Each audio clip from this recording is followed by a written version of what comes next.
ಇದು ಲಾಠಿಚಾರ್ಜ್ ಮತ್ತು ಹೋರಾಟದ ವಿಚಾರ ಒಂದು ಕಡೆ ಆದರೆ ಅದಕ್ಕೂ ಮುಂಚೆ ಕೊಂಡಸ್ಕೊಪ್ಪದಲ್ಲಿ ನಡೆದಂಥ ಪ್ರತಿಭಟನಾ ಧರಣಿ ಸಮಾವೇಶ ಏನು ನಡೀತು ಅಲ್ಲಿ ನಿಮ್ಮನ್ನ ರಾಷ್ಟ್ರೀಯ ಅಧ್ಯಕ್ಷ ಸ್ಥಾನದಿಂದ ನಾವು ವಜಾ ಮಾಡಬೇಕಂತ ಒಂದು ತೀರ್ಮಾನ ತಗೊಂಡು ಶಿವಶಂಕರ್ ಅನ್ನೋರನ್ನ ನಿಮ್ಮ ಸ್ಥಾನಕ್ಕೆ ನೇಮಕ ಮಾಡಿದ್ದಾರೆ ಅನ್ನೋ ಒಂದು ಮಾಹಿತಿ ಇದೆ. ನೋಡಿ, ಅವ್ರು ಏನು ಮಾಡ್ತಾರೋ ಗೊತ್ತಿಲ್ಲ. ಅಲ್ಲಿ ಅರಮನೆ ಮೈದಾನದಲ್ಲಿ ಸುಮಾರು 12 ಲಕ್ಷ ಜನರ ಮುಂದೆ ಇವತ್ತು ಯಾರು ಪಾದಯಾತ್ರೆ ಮಾಡಿದ್ರು, ಯಾರು ಏನು ಮಾಡಿದ್ರು ಅನ್ನೋದ್ರ ಬಗ್ಗೆ ಜನರಿಗೆ ಗೊತ್ತಿರುವಂಥ ವಿಷಯ, ನಮ್ಮ ಸಮಾಜದ ಮುಖಂಡರಿಗೆ ಗೊತ್ತಿರುವಂಥ ವಿಷಯ. ಅದರ ಬಗ್ಗೆ ನಾನು ಏನು ಚರ್ಚೆ ಮಾಡೋಕ್ಕೆ ಹೋಗೋದಿಲ್ಲ. ನಾನು ಯಾವುದೇ ಒಂದು ಪದವಿಗಾಗಿ ಇದಕ್ಕಾಗಿ ನಾನು ಹೋರಾಟವನ್ನು ಮಾಡಿರಲಿಲ್ಲ. ನಾನು ಪಾದಯಾತ್ರೆಯನ್ನು 712 ಕಿಲೋಮೀಟರ್ ಮಾಡಿದಾಗ ನನಗೆ ಯಾವುದೇ ಒಂದು ಪದವಿ ಇರಲಿಲ್ಲ. ಇವತ್ತು ಸಮಾಜದಲ್ಲಿ ಯಾವುದೇ ಒಂದು ಪದವಿ ಇರಲಿಲ್ಲ.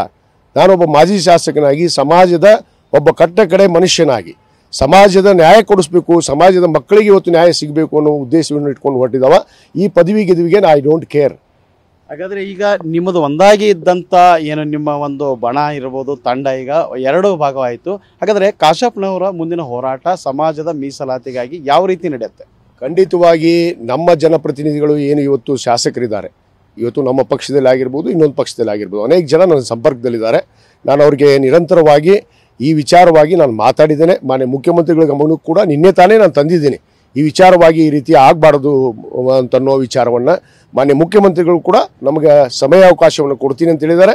ಈ ಮೀಸಲಾತಿ ವಿಷಯ ಕುರಿತು ನಾವು ಮುಖ್ಯಮಂತ್ರಿ ಬಳಿ ನಮ್ಮ ಜನಪ್ರತಿನಿಧಿಗಳು ಹೋಗಿ ಚರ್ಚೆ ಮಾಡಿ ಇದಕ್ಕೊಂದು ಅಂತಿಮ ನಿರ್ಣಯವನ್ನು ನಾವು ಕಂಡೇ ಕಾಣ್ತೀವಿ ಅನ್ನೋ ಮಾತನ್ನು ಹೇಳಕ್ಕೆ ಇಚ್ಛೆಪಡ್ತೇನೆ. ಹಾಗಾದರೆ ನಿಮ್ಮ ಸರ್ಕಾರದ ಅವಧಿಯಲ್ಲೇ ಪಂಚಮಸಾಲಿಯವರಿಗೆ 2A ಮೀಸಲಾತಿ ಸಿಗಬಹುದಾ?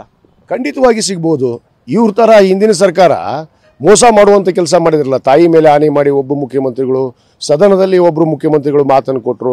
ಆದರೆ ನಮ್ಮ ಮುಖ್ಯಮಂತ್ರಿಗಳು ಆ ಥರ ಆನೆ ಮಾಡೋದು ಅಥವಾ ಏನಾದರೂ ಭರವಸೆಗಳನ್ನು ಕೊಡುವಂಥ ಕೆಲಸ ಮಾಡಿಲ್ಲ. ಆದರೂ ಕೂಡ ಅವ್ರು ಹೇಳಿದ್ದಾರೆ, ಪೂರ್ಣ ಪ್ರಮಾಣದ ವರದಿಯನ್ನು ನಾನು ಹಿಂದುಳಿದ ವರ್ಗದ ಆಯೋಗದ ವರದಿಯನ್ನು ಪಡೆದು ಅದನ್ನು ನಾನು ತೀರ್ಮಾನವನ್ನು ಸರ್ಕಾರದ ಮುಂದೆ ಮಾಡ್ತೀನಿ ಅಂತ ಅನ್ನೋ ಮಾತನ್ನು ಹೇಳಿದ್ದಾರೆ. ಯಾಕೆಂದರೆ ಈ ಹಿಂದೆ ಏನಾಯಿತು, ಮಧ್ಯಂತರ ವರದಿಯನ್ನು ಪಡೆದು ಇವರು 2D 2C ಅನ್ನು ಕೊಟ್ಟರು.